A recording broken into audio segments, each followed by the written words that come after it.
ladies, for joining me, and welcome. Thank you for having us. Karibu sana. Thank you. I'll just start with you, Beatrice. Maybe you can introduce yourself, tell us what you do. Yes, for starters. Thank you very much for having me. My name is Beatrice Muthoga. I work for Kenya Civil Aviation Authority, and I head the Aviation Security Department. My main responsibility is that I spearhead the establishment, development, maintenance, and implementation of aviation security regulations, policies, and the technical guidance material. And I also oversee the implementation of aviation security operations in all airports in the country, with the main objective of ensuring that we safeguard civil aviation against acts of unlawful interference. Very important. Thank you very much for that introduction. Grace, what do you do?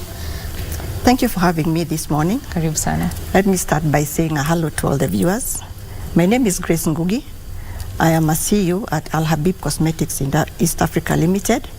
I am a mother of two enterprising girls, and I'm an entrepreneur. And I run the business, and I'm the co-founder. We are located on Mombasa Road, Athi River, in Mavoko County, where we have a manufacturing unit where we do manufacture body products, lotions, and for men and for women.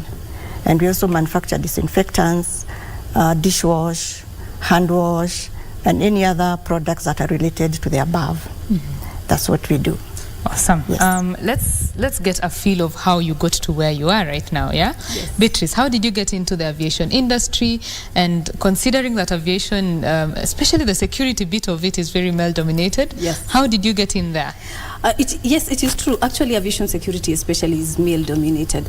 I got there, it is a funny story because I was in college, and one day I saw an advert that there's an organization that wanted to employ security to work in an airport. So for me, the word security did not really matter much. But I was like, this name airport sounds nice to me. I had never been to an airport before. Okay. And so I said, why not give it a trial? And that's how I got recruited into Kenya Airports Authority. I started my career in 2004 as a security personnel, doing screening and access control, and basically doing the basic security aviation in the airports. I started at KCAA, and that's where I've grown all my career. I started as a screener, then I trained as a trainer. I was trained as a trainer. I got certified by International Civil Aviation as a trainer. Then I became an inspector. Then I did airport operations, and then now from Kenya Airports Authority, I crossed over to Kenya Civil Aviation, where now I do the oversight activities. Mm-hmm. Yeah. How many years now?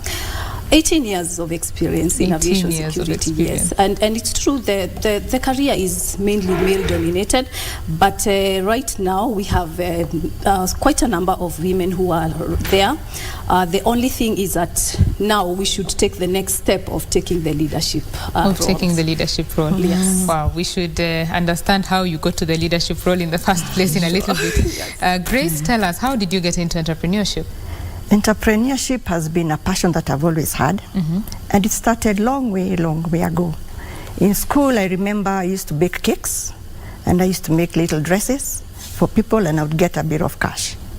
Then as we grew up, our family background, we've been running businesses. My parents introduced us to business, me and my siblings, and we used to run a chemist, and we used to go to work every morning. We closed school, just have one day, then the following day you go to work.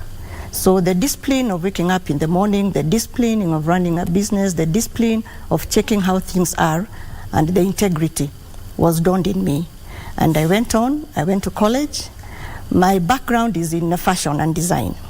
So I started off my business. I was employed for only about six months by an NGO, and I felt I was not giving my all. So I started my own business, which I ran for 30 years.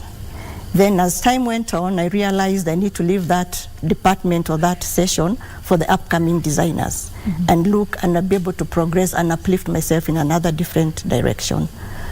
I'm a widow.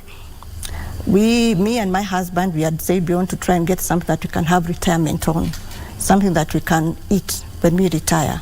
So we went into manufacturing. So of course there's a lot of research, there's a lot of background check, There's a lot of what do you require, because in manufacturing, it's a big industry, and you need to be up and ready to go with it. So we went into cosmetics. We wanted something that we have service you can give people. And we wanted to be different. We were thinking out of the box. What do we do that is going to impact without feeling that you are competing with the market that is there? So we realized that there is a community that is not serviced. And that community, their products are always imported. What do we do as a Kenyan to be able to service that industry? Then we came up with the name Al-Habib Cosmetics, of which our products are of high quality to be able to sustain the market and to be able to be competitive with the other players in the market. So that's how we came up with Al-Habib Cosmetics. So we've run it for about 4 years. This is the 4th year in manufacturing and the processing. Our plant is in Athi River, like I said, and we have employed about 30 people, of which gender ladies, we have about 10, we have 20 and 10 gentlemen. So one of our targets is to make sure we empower ladies so that they can be the next future leaders, as my colleague has said. The next future leaders. Yes, I'll stay with you, Grace, a little bit. As a woman in manufacturing, what kind of challenges do you face? Challenges, first you've got to do enough research. You've got to know what you want to do. It is not an industry you just hop in. There's a lot of background check. You need to know the compliance that is required there. You need to know who are you competing with. You need to know where your products are coming from. Now, the challenge that we get is raw materials. We have importers who bring in raw materials, and by the time probably I want the next consignment to be brought in, there is no product with the manufacturer. So you realize you want the product tomorrow, and the supplier tells you they're out of stock, their product is being imported, and you'll have to wait maybe a week or two, and you have orders to supply. So there's a lot of management. You have to manage your clients, you have to manage also the business itself, so that you're able to produce and supply to your clients on time. Another challenge I would think is knowing what is out there. Yes, there are counterfeits. How do you prepare yourself so that you may not be caught up with the counterfeits? One, what we've done, like for the bottles for our lotions, we have our own mold where nobody can use that bottle. So that's already a way of carving off counterfeit. We import our, say, bottle tops. We have a very high-end supplier who supplies us with the labels, so that if, in case, the black market wants to intrude, they'll have to go along with, they've got to think out of the box to be able to catch up with us. So those are the few challenges we have. On-time supply from the suppliers. When you need it, maybe it's not there.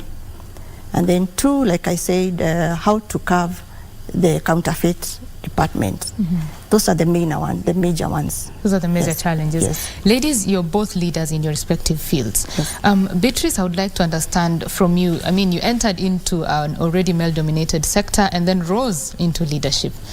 Tell us how your journey has been in terms of surmounting those challenges in there. When I started, we were employed quite a number of us, and of course we found those who were already working in the industry. So for me it was, yes, we are many, but how do I stand out from the crowd?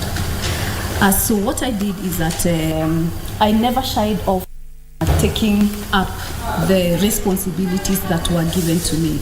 I also learned a lot from those that I found working. I went into training, and I also decided that when I was getting into the employment, I had not even done my degree. So I thought I needed to go back to school and improve my career, my academic career. So I went back to school, did my degree. I again went back and did my master's degree. I've done my degree in business administration administration and specialize in human resource management because I was already doing training and I wanted to understand how, just how to deal with people.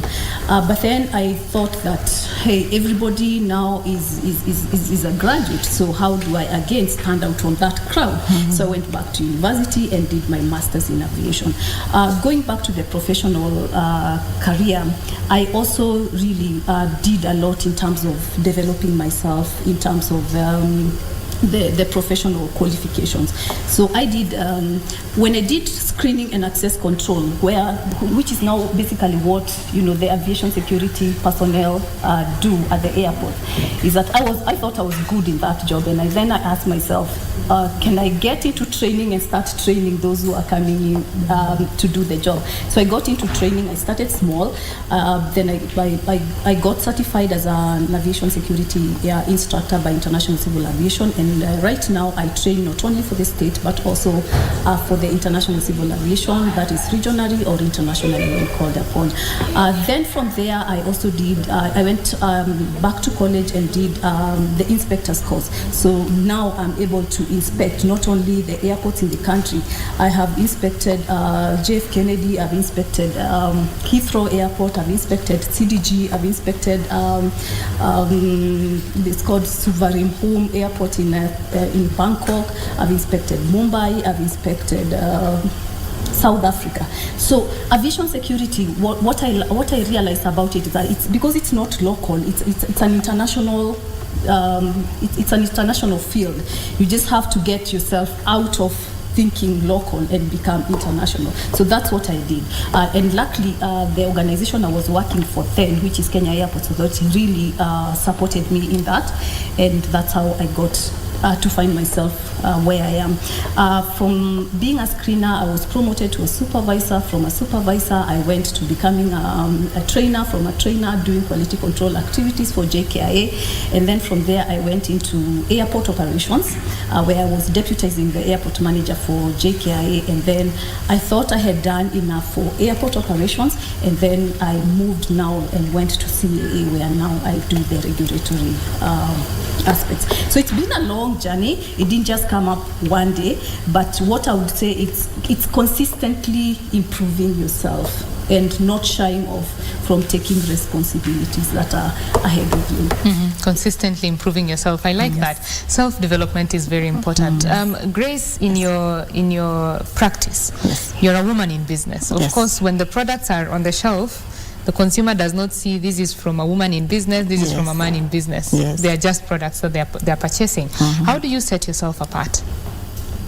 The first thing is, at least we have ladies who are in the market. We call them promotional ladies.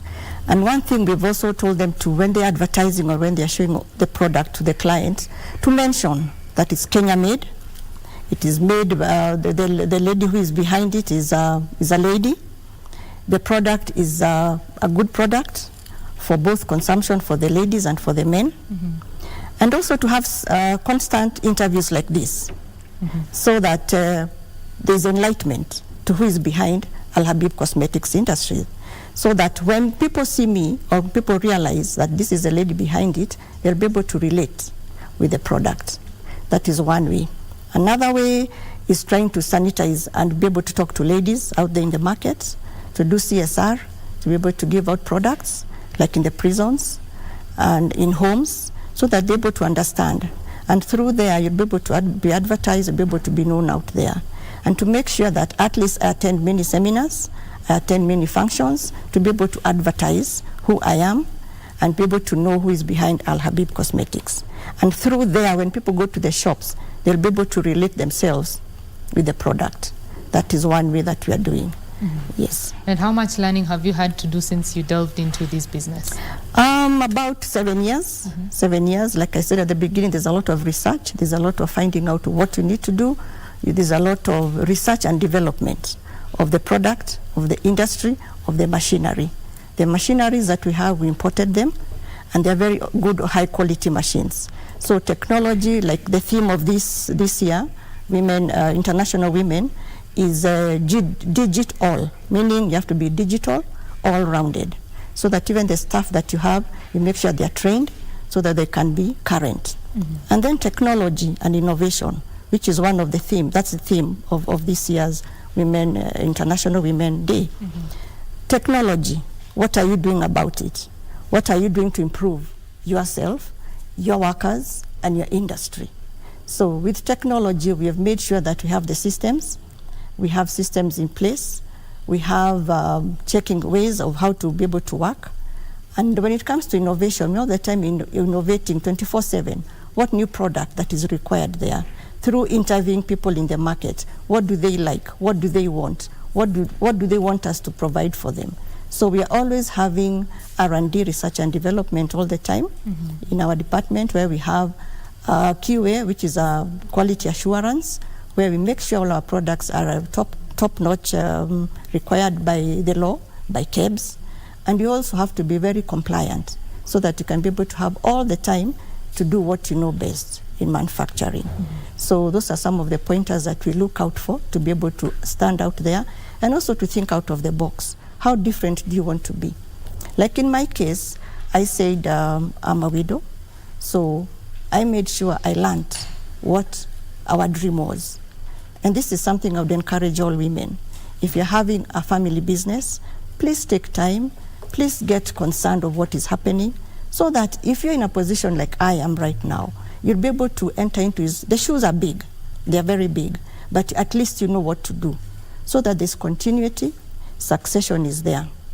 I said I have 2 daughters, and I work with them. They're in the industry with me, they're adults, and they have positions there. So they're able to understand the business. They're able to know succession when it comes. This continuity of this business, how will it go? So it's very important to be able to include your children as much as how young they are. Let them understand what is out there, so that even in future they'll be able to have the discipline, the integrity, the responsibility to stand on their own 2 feet, so that they can be able to take care of themselves.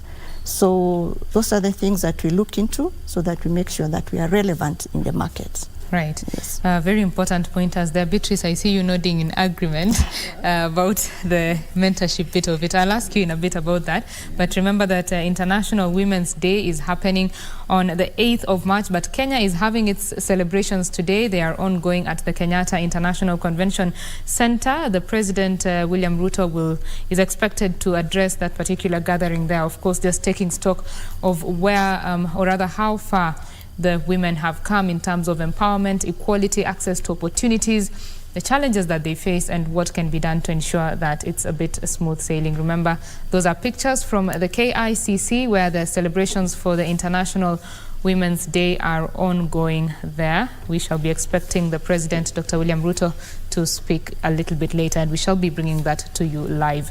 In studio, of course, the conversation continues about matters International Women's Day. Beatrice, you are in the aviation industry, and as you said, it's male-dominated. You've gone all the way to the top. How important is it, mentorship? It's very important to get somebody who mentors you and mentors you in the right way. When I got employed, I was very young, and most of the senior people that I found in the industry, yes, were men. And you see, when you're a young girl, you just joined an industry and it's all male dominated, and you want to see what you can do, you're maneuvering your way up there. So there's so many challenges that you will face, but you've got to remain focused as yourself. Mentorship is good, but how about what are you doing about yourself? So, but I was lucky because both the few ladies I found in the industry and also the men who are in the industry were ready to support. We were just starting to take over a screening of passengers at the airport, from the then police who were doing it to now Kenya Airports Authority. So again, so there was need to really start it on a good level. So we got a lot. I would say we got supported at the airport, and luckily the field that I work for, I think the airport is I mean, people are professionals, so I would say we got supported, and especially in terms of training, in terms of exposure to the industry, and of course it's not all of us who are where I am today. So there was the the me bit. What am I doing about myself? So I would say that by the time I left Kenya Airports Authority, in that whole group that you are employed, I was the senior most even then. So there has to be, there's a lot that is expected of yourself, not just about the people mentoring you. And again, if you show that you're a go-getter, you are taking responsibilities, you're respectful, you're a subject matter expert in what you do, you will always get somebody to hold your hand and support you in what you want to do. So I'd say I didn't get much challenges in terms of being mentored. From my point of from my level, I also took it upon myself to mentor, the ladies who came after me, and also those that we got employed with. And I'm happy to report that right now we have quite a good number of ladies in the industry who have really come up. I have about 7, certified instructors by International Civil Aviation. I have quite a number of inspectors. I have so many supervisors who are now ladies. So I would say that in the whole entire industry right now, we have quite a good number of ladies. Plus the environment is also, conducive. There's a plain level ground of ladies also, coming up in the industry. So I would say in aviation industry, the effort is being made to make sure that women also grow in the industry. Yes. Effort is being made, and I like that women holding other women's hands. Yes, we're doing a lot to make sure that, like if you're nominating people for a course, you have to make sure that you have a good combination of ladies and men. If it's promotion, again the same. If it's hiring, again efforts are being made to make sure that there's equality, this gender balance in terms of hiring, in terms of training, in terms of promotions and all that. So and I'm happy, especially with Kenya Civil Aviation Authority, because we've made it a standing agenda in our senior management meeting that the HR department keeps reporting on where we are in terms of gender balancing.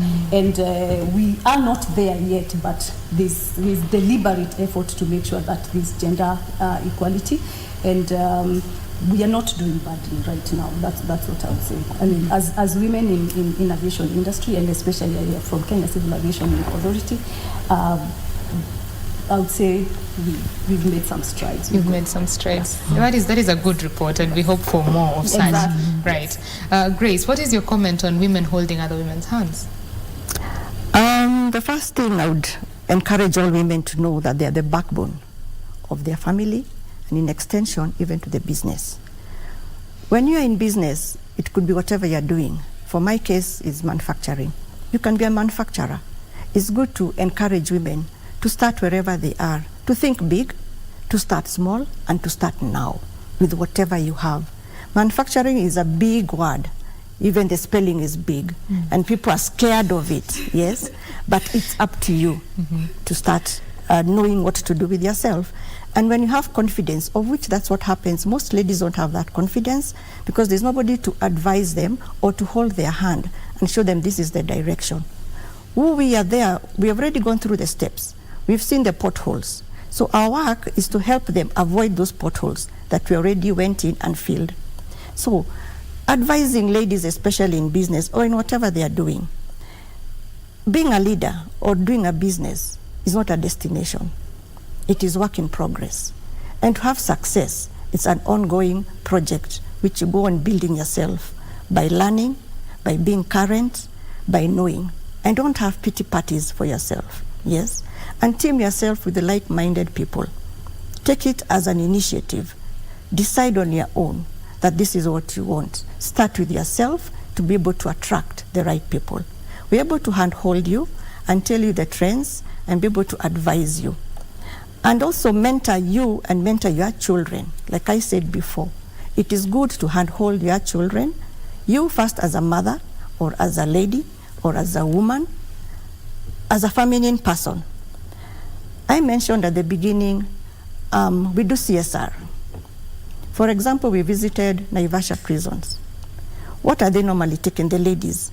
They're only taking food or diapers, but nobody thinks of them personally as a lady, not even hygiene, them. So I took it up myself. I'll be a bit different. I'll be taking my lotions to them. and give each one of them. And the reaction was, wow, wow. It was very emotional. And they confessed. Nobody has ever thought of them as ladies. Yes, they brought all the other necessary things, but nobody has ever thought of them, how they look, how they want to be smart.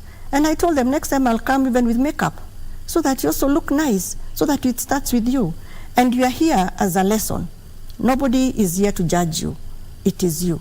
Then I visited a home in Nyeri where teen pregnancy is a taboo, where you find very young girls, even in primary, who are pregnant and they have already children. So a lady friend of mine set up a school because she was one of them. She had been raped when she was young. And those girls, they have pity parties. They pity themselves, and they are from all over the country. So what did I do? I went, I mentored them by talking to them that it is okay. And they kept on coming and sleeping on my chest and thanking me. Others were crying, others were saying I adopt them. And it was very emotional. And I promised them. But you also have to give them something for them to achieve by mentoring and telling them, fine, I want you to do this for me if you want me to do this for you. So at least I'm in partnership with that school or with that institute or with that home where they're given education there, they're given food, and some of them have got court cases because some of them are rape cases and all that. So mentoring them, telling them, and they go to school, telling them you need to concentrate on you as you move on. It is a blessing, it is a blessing, and that's what God planned for you. So do not pity yourself. So mentoring doesn't just mean mentoring in terms of business or in terms of where you'll be. It's even from where you are and where you are going. It is very, very important. So hand-holding another lady is very important. And now that we are celebrating this season, it is very important to be able to have that agenda spread out there, that we are all equal in every way and in every aspect of what we do.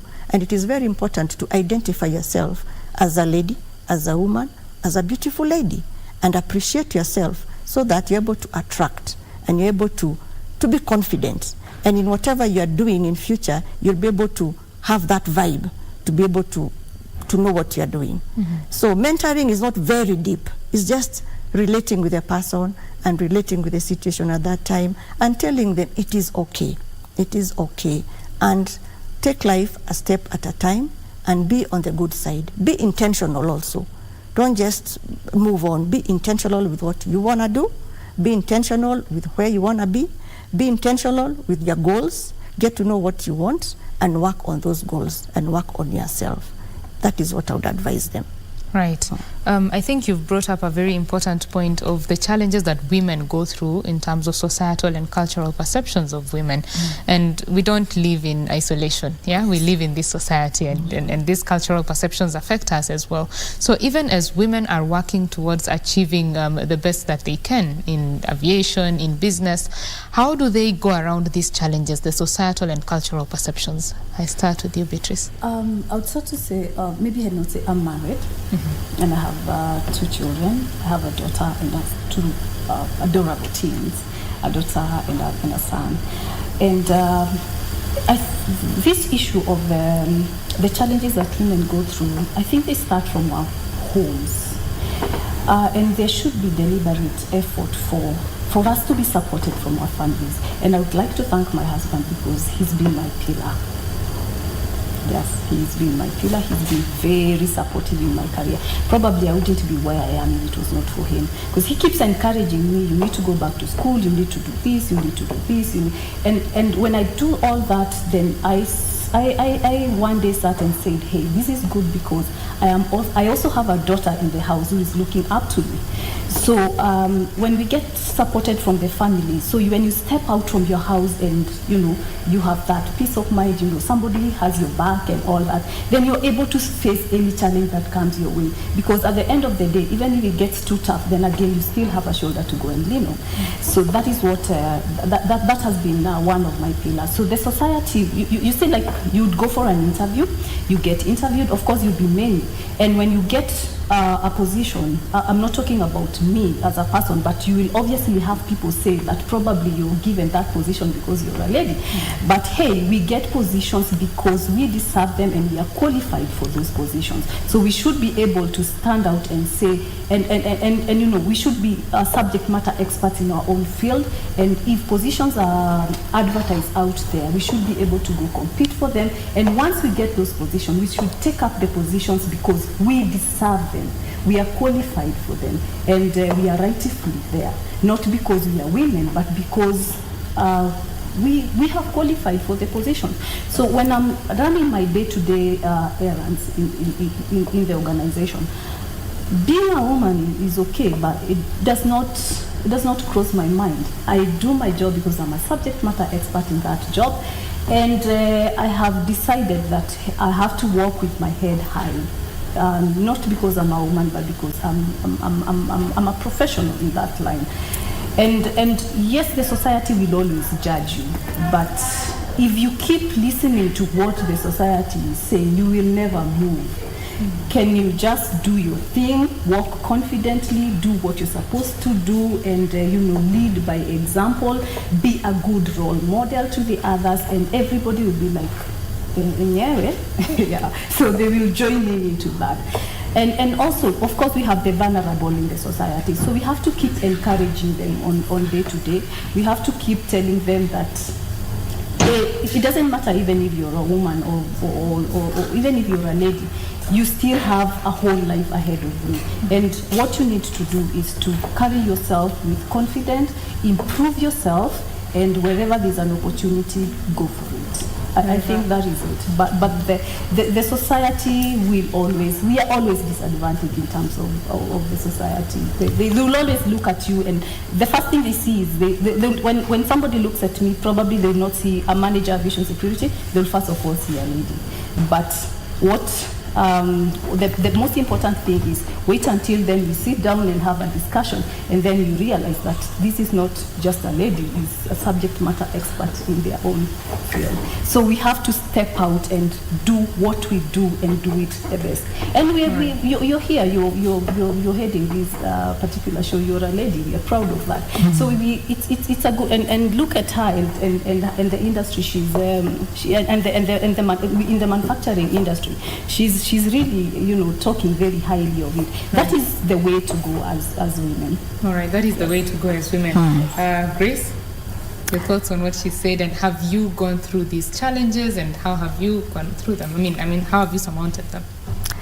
Challenges are there, and every challenge has a solution.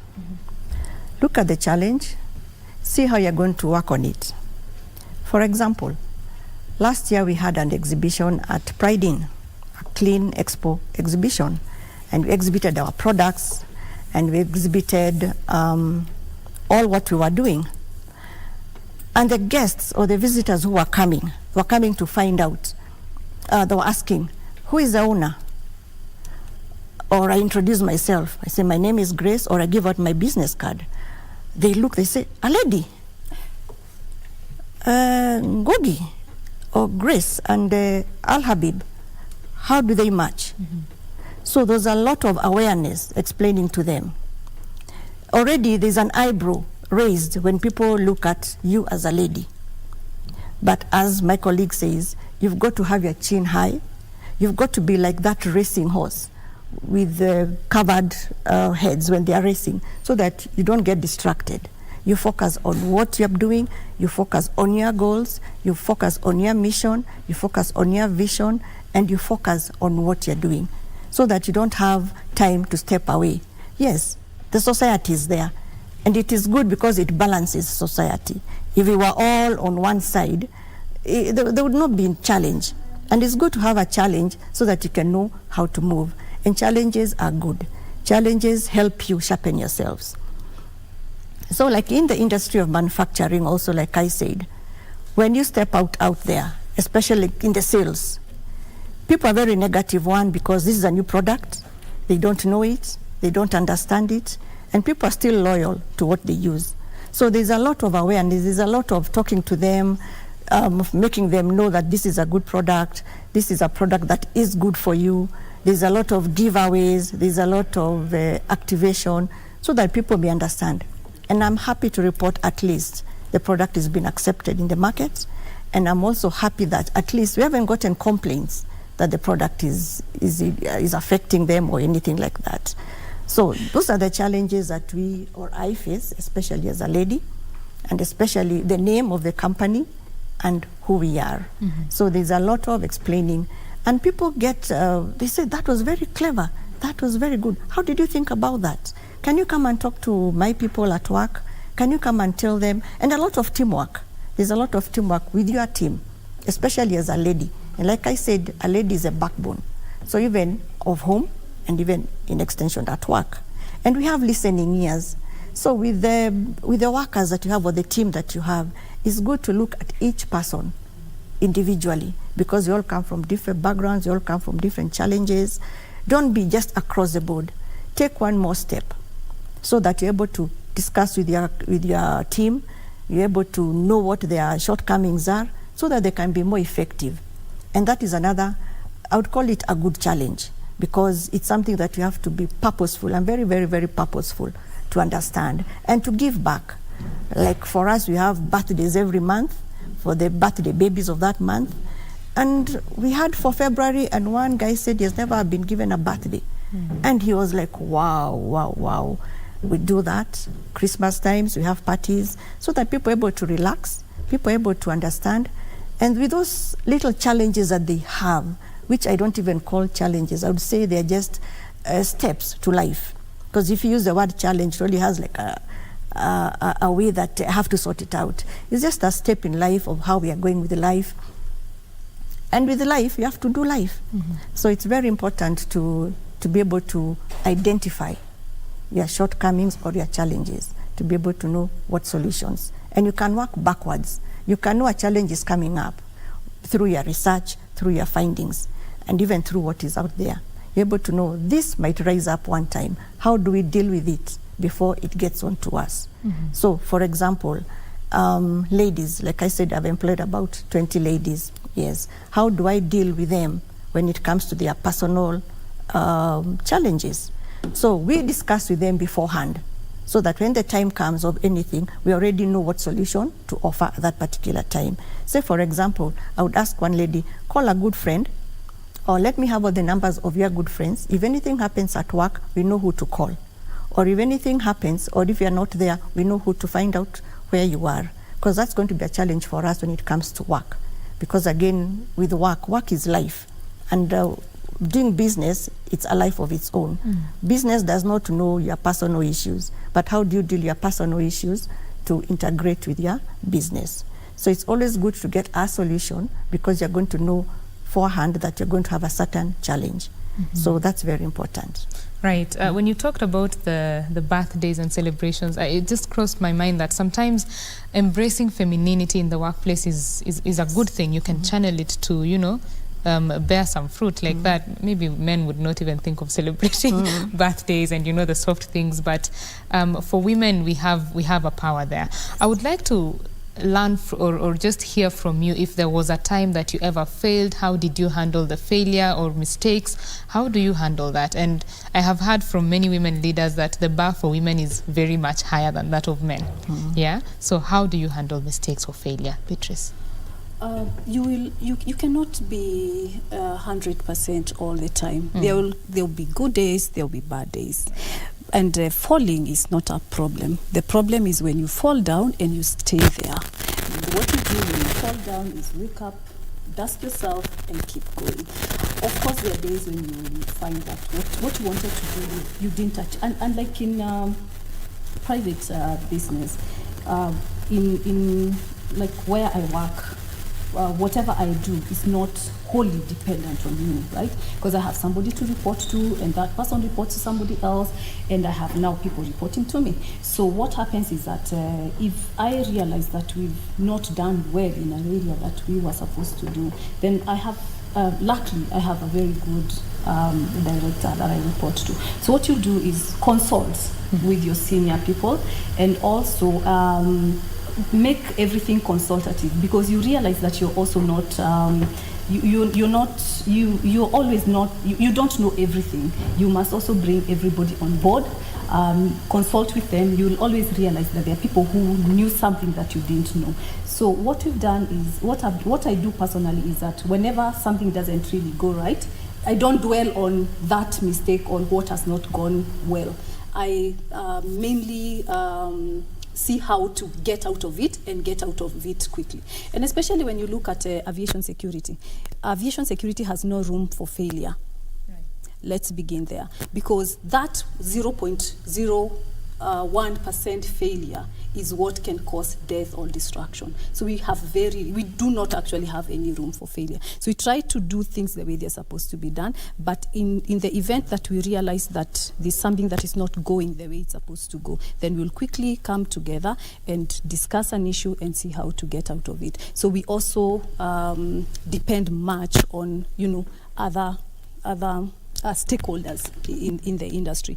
So unlike when you're working in a private sector where you have to make decisions by yourself, in my case, then if I have a challenge, then I have somebody else, to get support from.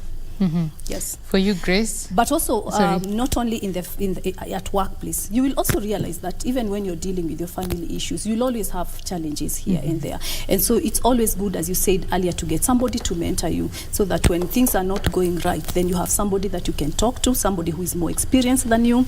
Then, of course, your family members, your relatives, your friends out of work, so that then you're able to march on with life. But of importance is not the challenge, is the end goal. Where were you going? For you to have gotten this challenge, where were you headed to? And the most important thing is make sure, doesn't matter what, you still get to where your destination was. Focusing on... You must focus with your goal, and you must achieve your goal no matter what. No matter what. That is what is important. I like that. Yes. And as a woman, people will obviously look at you and you want to do this and this and this, and they will wonder, how will you achieve this? But I would say we are very talented as women. We are gifted, actually. We are able to focus. So we just need to make sure that we don't lose focus in any way. We don't lose direction. And, if it's north, it's north. If you're going north, we are going north. You're going north, go north. Right, yes. I like that. Grace, what about you? I mean, the buck stops with you. You're the overall leader of the team. When mistakes happen, how do you handle that? In my place, for example, I like using examples because they are real practices. Right. In the lotions, we have four types. We have one called Oud, which relates to Al-Habib people. We have Bakur, which relates to them. We have for men, and we have cocoa butter. Our flagship product that we thought was going to hit the roof was Oud. Oud is like the oud that we normally burn in our homes. Now, we thought that was a product that was going to give us way forward. But the market talks back to you. They tell you what they want and what they don't want. So the product Oud fell. And like I said, we said production in 2020. So right now we have some products that are in the market, and the product has to be, there's also an expiry time. So when the time comes, we also have to go around and see. Now we have a lot of returns of that product. So we are like, okay, shock on us. We thought this is a product that was going to lead us, but it's not the product. So what do we do? What do we do about this product? So in different regions, it's doing well in Mombasa, it's doing well in Kisumu. So let us concentrate on those areas. We're not going to do a lot of production on that specific brand because the market has talked to us. Then another shortcoming that we realized, the name Al-Habib. Not everybody relates with it. So what do? We need to come up with another brand name so that we're able to talk to everyone. So we went to research and development, and we came up with a brand called Temis. And the Temis now is with the cleaning products, with the disinfectant, with the multi-purpose, with the hand wash. And it's doing well, because now it's talking to everyone. Now, Al-Habib is a company name. Habib is the brand, which we have now for the lotions. And then we have also the dishwash in Habib. But now we've realized, yes, we also need to have another brand for the dishwash to be able to relate to everyone. So you learn a lot in the market, because like I said, the market talks back to you and tells you what they require. So it's very important. Once you discover such a thing, don't beat yourself and say that I failed. Is like my colleague says, stand up, dust yourself, get a solution. It's like, okay, this is what happened, what are we gonna do? And like I said before, it is a good thing. It is a good thing to fall, because you're able to upgrade yourself and be able to bring yourself back to business. And like I mentioned again, personally, I said I'm a widow. There was a lot of support from my husband, and now I am there. People are looking at me and they're like, will she manage? That is one thing. Will she be able to run this product? Will she be able to move with this product? But I'm happy, and I'm proud to say he left me with 10 brands, or with 10, we call them SKUs. And now I have 26. That means I have grown. And he left me about 2 years ago. And I woke up, I stood up, I said, okay, that is God's desire. So as Grace, what do you need to do? You've been left this baby, because it was a baby, and how do I grow this baby? And as a lady that we were talking about, business is also like a child. You need to nurture it, you need to grow it. You don't expect to have your baby walk and run and do all these major things at a very early stage. So I'm in the process of growing it. I'm in the process of seeing what more I can improve in the company. And any challenge or any shortcomings that are there, I rise up, dust myself, get a solution, and move on. Wow, I think that's a very good job you've done. Growing from 10 to 26 products in 2 years. Great job on you. Thank you. We want to take a quick break, ladies. We are talking about matters International Women's Day, women empowerment, how to circumvent the challenges that women face in the corporate sector, in the business world, and to get on top there. Well, this is BizCheck. We want to take a quick break. When we come back, this conversation continues. Stay with us.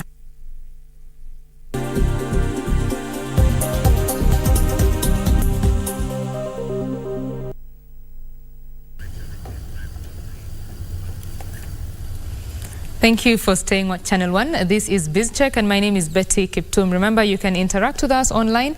On Twitter, we are at KBC Channel 1. My personal Twitter handle is at Betty Kiptum. Tell us your views, your stories, your experiences as a woman. Ask your questions in terms of the challenges you're facing in your journey, and my panelists will be able to answer some of them. My panelists are Beatrice Muthoga. She's a manager in charge of aviation security at the Kenya Civil Aviation Authority, seated to my left, and Grace Ngungi, the Chief Executive Officer and founder at Al-Habib Cosmetics East Africa Limited. And we have been talking a lot about their journeys as women in the corporate sector, in the business sector, how they got there. And we have talked about quite a lot. Ladies, I would like to get from you how important integrity is in the journey towards leadership in various fields, especially for women, and how it gets you there. Let's start with you, Grace. Integrity is a very, very important aspect in business, especially when you're giving service. And people want to be sure the service that you are giving is exactly what you're saying and is exactly what you have. I don't have to wait for somebody to come and tell me this is wrong, this is right. It is up to me with my team. Integrity is the first thing. It's a no-no. There are no shortcuts. There are no... You even waste a lot of time trying to cover up for the bad things that you do. So make sure you do things right. Make sure you have all your ideas and all your details with you. Make sure you're also supplied by people who also have integrity, people who are also certified, people who are also recognized, because it will trickle down to you and your product. And once the product is in the industry, or rather is in the market, the client or the customer will not think that the raw material is on that was bad. No. The client or the customer will feel that this product is from this company, and this was a shortcoming, and I don't want to use it anymore. So integrity is very, very important. And I teach it down all to everyone, and even at the workplace, work ethics. Yeah, I tell everyone they are all CEOs in their department, from the janitor to the QA, to the production, to the mixers. I don't know how to mix. He is the expert. So once I go to his department, he's the CEO. I will listen to him, and he'll tell me, this is what I want, this is what I require to do a good job. I will go to my procurement. I'm not going to keep on following them. She will tell me, this is what I need, these are the companies I've looked at, this is the company I think we need to go with, and she will run with it. When I go now to the marketer, I will ask, what do we need for marketing? What is out there? What is trending? What is going to have an impact for us out there in what we do? So he will run with it. He'll come and tell me this and this and this. So I'm going to respect that. So everybody knows that whatever they need to do has to have integrity, and they have to be on top of their game, because it's a no-no. There's no cold or warm. You're either hot or you're either cold. Yes? So it's very important that integrity is the first check that you go into business with, so that even when you're advising people, you're also walking the talk. You're also doing what you're saying you're going to give, and you're also providing what you've said you're going to provide. And people are going to trust you. People are going to have confidence in what you do. People are also going to be responsible, especially at work. They're going to be responsible in what they do. And once you create that team, even out there, it's going to resonate with the clients. And they're going to say, yes, this is a good product. I want to be a partner with them. Like, for example, we export to Rwanda. I have never been to Rwanda, but the product is doing well. And I get feedback. I call. We are on Facebook, we are on Instagram, and we always share all this out there. Yes, we are on the shops in what are they called? Like in Kilimall, like in Jumia, we are there. There has to be integrity, because if somebody wants your product, they want it today. You have to make sure that that product is there. Even if I have to leave Athi River just with one bottle because a client ordered it from Kilimall or from Jumia or from Jumbo Shop, that client has to get that product. That is what you call integrity. So it's up to me to know how that product and how I'm going to set my strategies so that that client can always receive what they want. Because tomorrow I don't want to be told, I used this product and I wanted it and I couldn't get it. So it's very important. Like I said, integrity is key. Integrity is key. Is Yes. that your experience as well, Beatrice? When I talk of integrity, I use a very short statement, and I say integrity is what you do when no one is seeing. That's it. If what you do when no one is what you do when no one is seeing, and you're doing it right, then you have integrity in you. It's about you. And you have to practice a very high level of integrity if you want to command respect. Like, you cannot tell people not to come, your staff not to come to work late, yet you're the one coming to work late, right? So you have to lead by example. You have to be a role model, and not just to women, but to everybody. And when people, when you say something, people must have trust in what you're telling them. In corporate world, you have there's so much that goes on. You have to procure things, you have to, there's a lot that happens, and when you lose integrity, then you've lost it all. I think for you to prosper, or for you to be entrusted, for you to be respected, for you to be, even promoted, people must look at you and believe in you. It has to be a complete package of you. And I repeat, integrity is what you do when no one is seeing, and you must be able to do it right.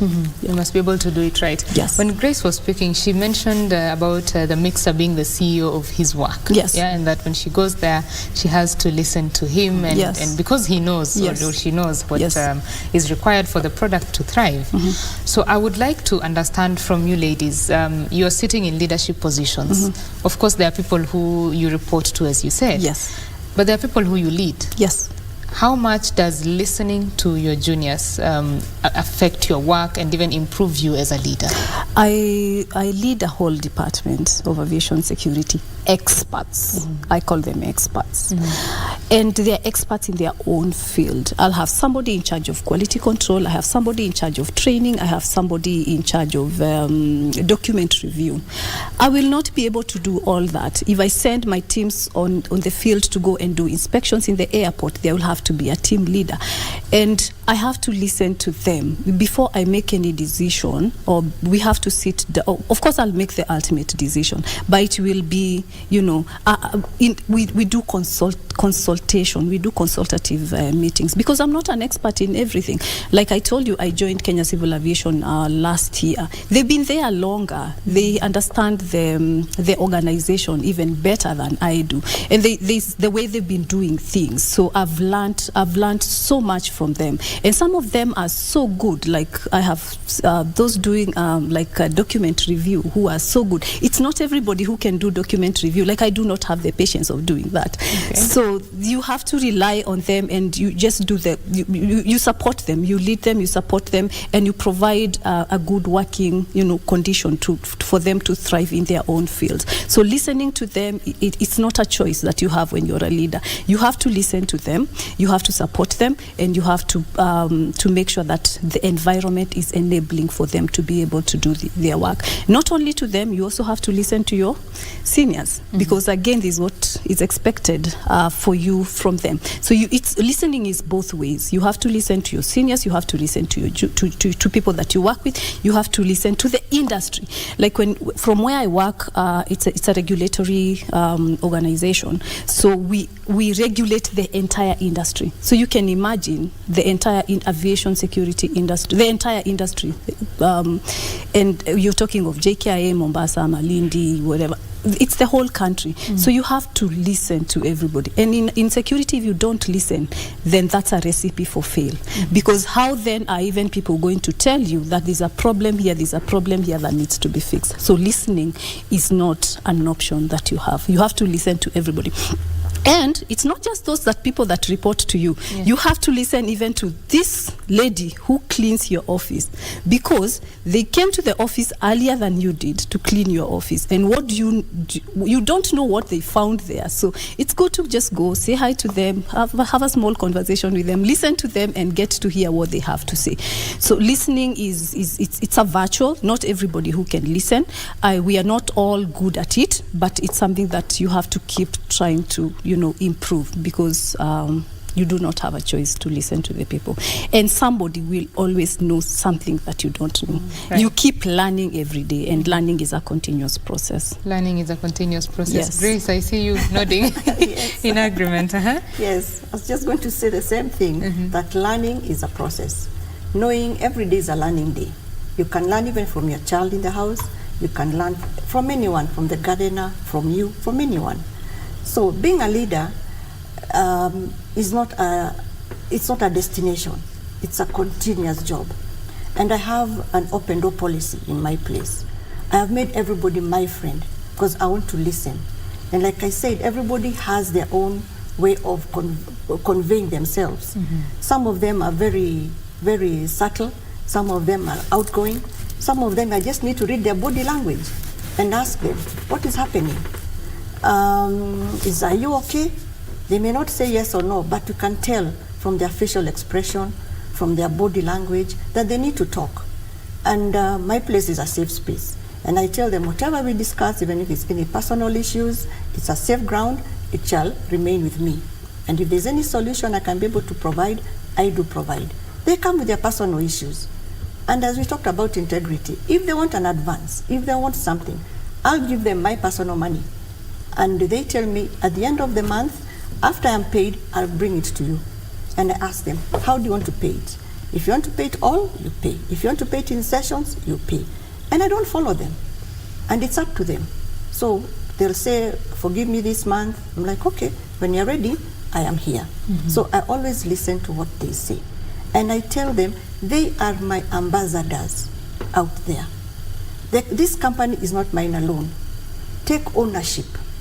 Take ownership. When you're out there, talk about my company. Don't talk about penye ninafanya kazi. Talk about your company. And can everybody know what everybody else does in every space? So that if the marketer is not there, the quality assurance can be able to step in.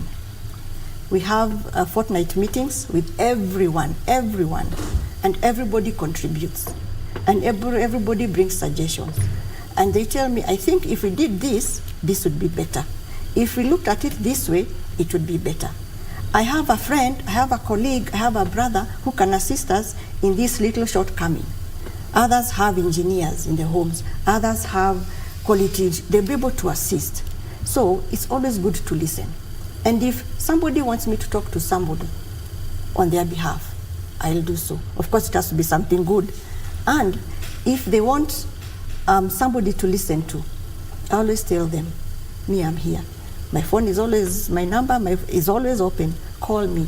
If you have anything personal, a child can be sick. Somebody has gone to hospital. They don't know what to do. They have no transport. Call me.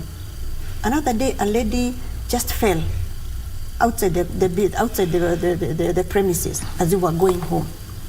And one of the ladies from work was waiting for her colleague and asked, what is wrong with that lady? She's fallen.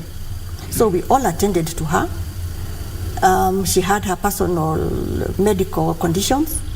She had her papers in the bag. And we were very sympathetic. She came back, put her in the car, and took her home. So my two ladies and I, we drove this lady who fell. And she kept on saying she was going to look for unga for her family. So we contributed. And I did not suggest, it's my team. They all contributed. And we took this lady home and we made sure she got unga for that day. And she was very thankful. And she was like, this has never happened to me. And that is what you call teamwork. And that is what you call being together at work and out of work. And even if it's not just any of us with any situation, if we see somebody out of our space, you don't ignore and say that is not my issue, or you just walk away and decide, no, I don't want to partake to that situation. But we all team up, we all get a solution, and we move on. And that is what you call being an ambassador. That lady, wherever she is, or wherever she went, of course she talks well, oh, I was assisted, I was helped. My people are ambassadors of what we are. And even out there, the ones who do promotion, the ones who do activations, yes, they are the front of us. They have to be smart. They have to dress well, have uniforms. It has to be washed. It has to be ironed, because you're my ambassador. You're the one who's talking about my product, yes? And we train them on what to say, because within 60 seconds, you should be able to know how to sell that product, because it is proven. After 60 seconds, even if you try to sell to me, my mind has already switched off. So what do you need to do within those 60 seconds to be able to tell that client, to be able to tell that, of course with a smile, so that you can be able to be attractive. Because most of the shoppers, even if you go, you already have your budget. In this time and age, you are going picking what you want.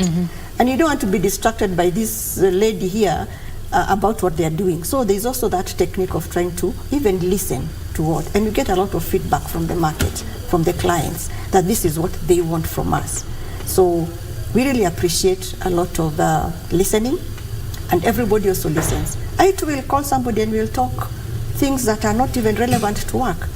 And at times they even want to have a party. Now, being asked, Easter is coming around the corner, what do we do? I told them, we shall have a team building session. Of course, now with the team building we'll be able to do. And then from there we can eat some kuku. And they're happy. Right. And that way they're motivated. I give them lunch, because where we are, there's no place you can go for lunch. Okay. Yes. Because I listened to them and I saw what they were going through. And I decided, well, I'm going to be giving them lunch. And they look forward to that lunch and they feel motivated. So those are the things that we have to listen as leaders, and especially as ladies. Yeah? Bring your home into work. Bring it a heaven. Make it a heaven for everybody to be able to enjoy and to be able to work well. And offer them all the tools that they require, the safety, offer them, the gloves, the uniform as is. Because again, you also want to be compliant. And I tell them, I'm not doing this because I want you to look fancy. No. If those inspectors walked that door, yes, I don't want to be the one to be blamed. If any of them walks in and you are not rightly in your uniforms, penalty kwako. So they know their consequences to not doing work right. And that way they're able to grow. And also, they also listen. I'm not the only one who listens. Even them, they listen to what I want them to do. So that we're also in one party, in one team, to be able to steer the product and to be able to steer the market and the business. So it's very important to listen. Right. Yes. Beatrice, you seem to have thoughts. Yeah, I'm actually, it's interesting to listen to her. Listening to her from the private, sector, and me coming from the corporate world, it's a bit different. That's why I'm really listening, and it's really interesting because like the way she's saying she would give our own money, somebody can reimburse the money later. It's something that in the corporate world.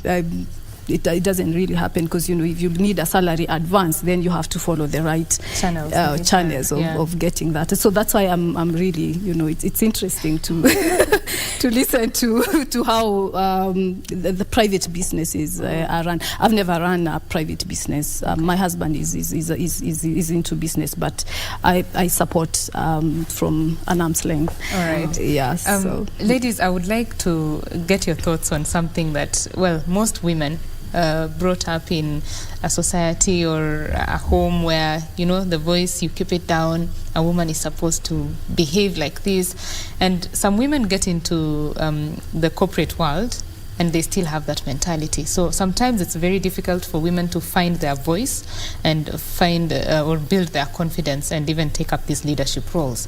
There's a book that has been written that nice girls don't get the corner office. I don't know if either of you has read it. Yes.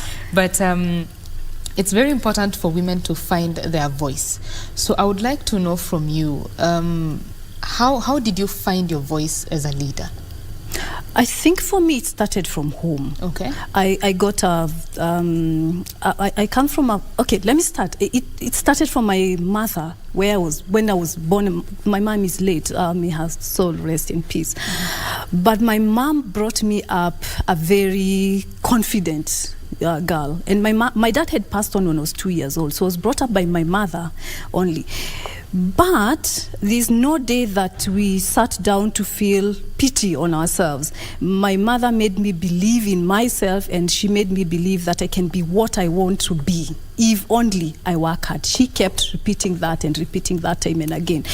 And I grew up a very confident girl in the rural village of Laikipia County, Rumuruti Division. That's where I grew up. It's interior, but then I was brought up very confidently.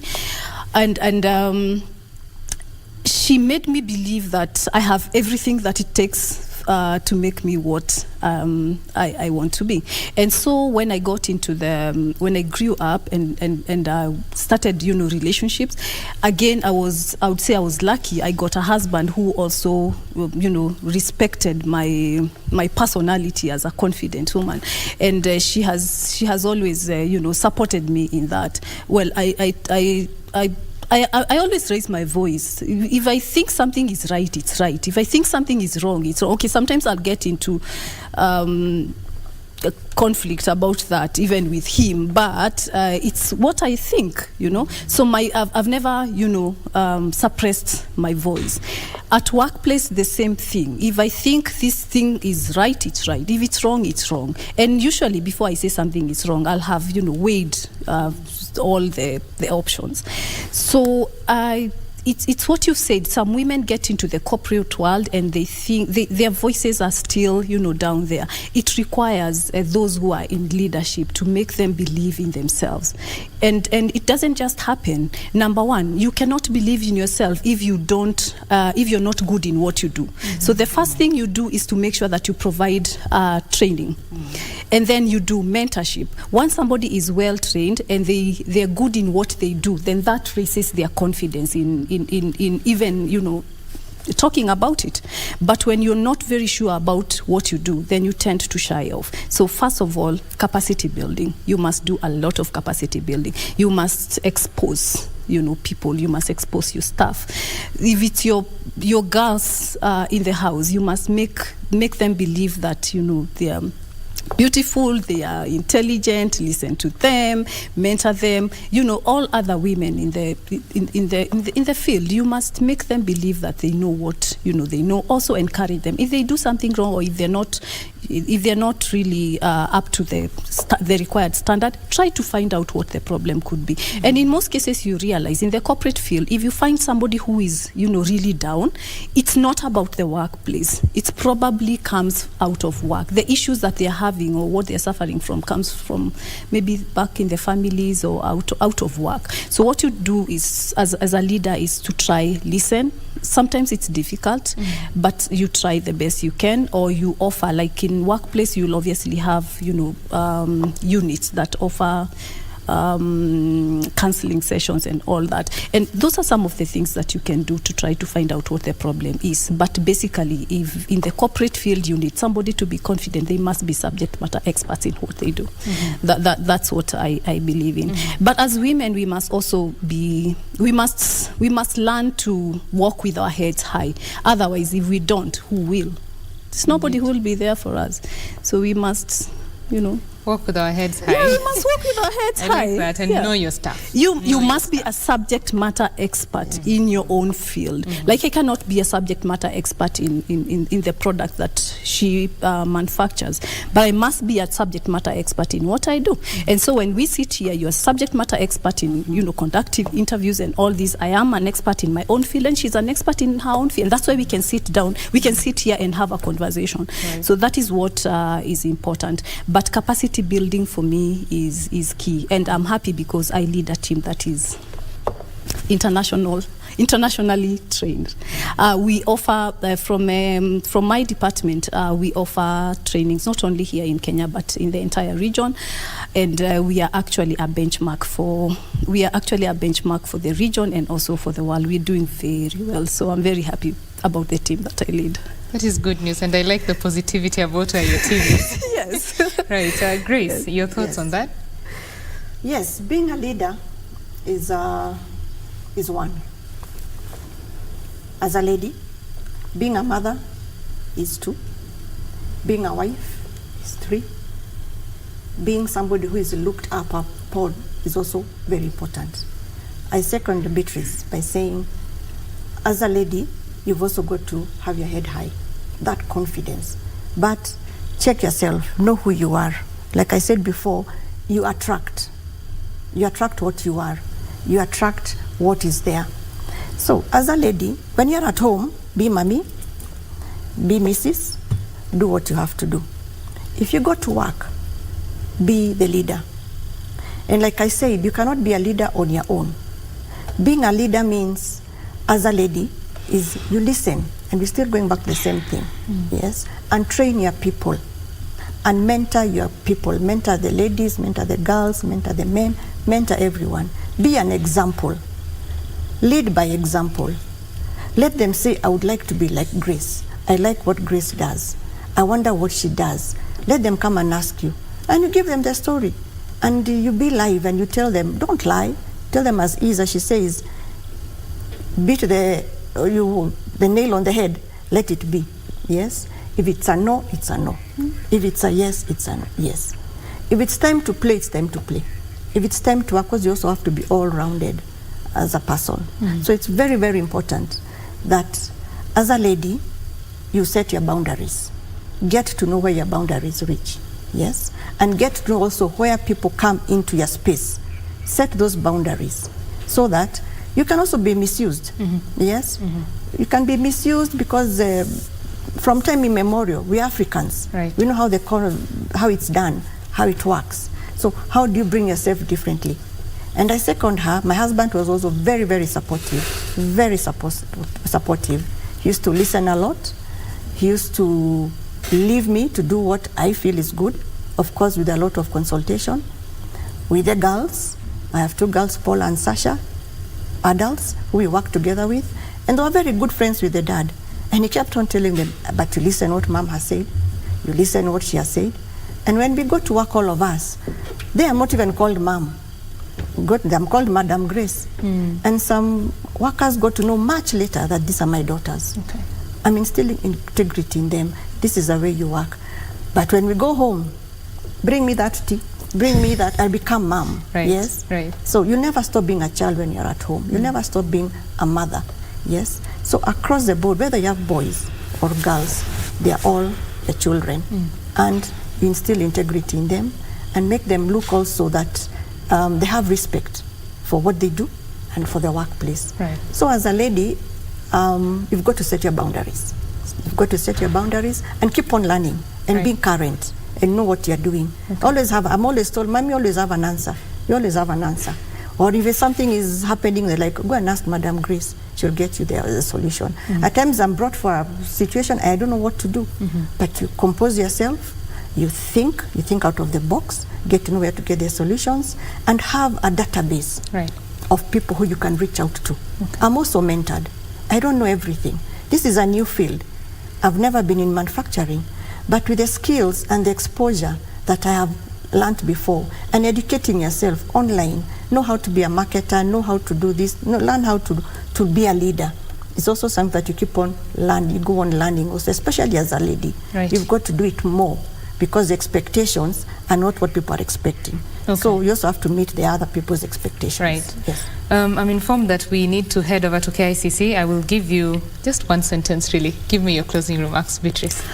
My closing remarks is to advise those young girls who would want to get into the corporate world, and especially those who would want to venture into security, that the sky is a lower limit. The sky is the lower limit. Yes, the sky is a lower limit. You can always be what you want to be, as long as you're focused and as long as you're dedicated and you have commitment to what you do. So, and I would encourage women also in the corporate field not to shy off from getting themselves into the leadership role. It's our time for women. It's a time for women. Yes. 2 seconds, please. All right. Don't be your own bottleneck. Don't think you're doing it all and you're killing yourself. Burst that ceiling, burst that bubble. 2 people I would like to really talk to. Young girls, as Betty said, be confident, be relevant with what you're doing. And to wives or to mothers or to ladies, I am a widow. Find out what is happening if it's in business, what is happening in the business. Yes, my friend is in corporate, husband is in business. Get to understand what he does, get to know, because you never know about tomorrow. And also mentor your children and let them also understand what the business is going on. All right. Yes. Thank you very much, ladies, for sharing your thoughts with us. I've been speaking with Beatrice Muthoga, Manager, Aviation Security, Kenya Civil Aviation Authority, and Grace Ngungi, the CEO and founder of Al-Habib Cosmetics East Africa. My name is Betty Kiptum. We want to leave you with the proceedings of the celebrations of the International Women's Day happening at the KICC. Bye-bye.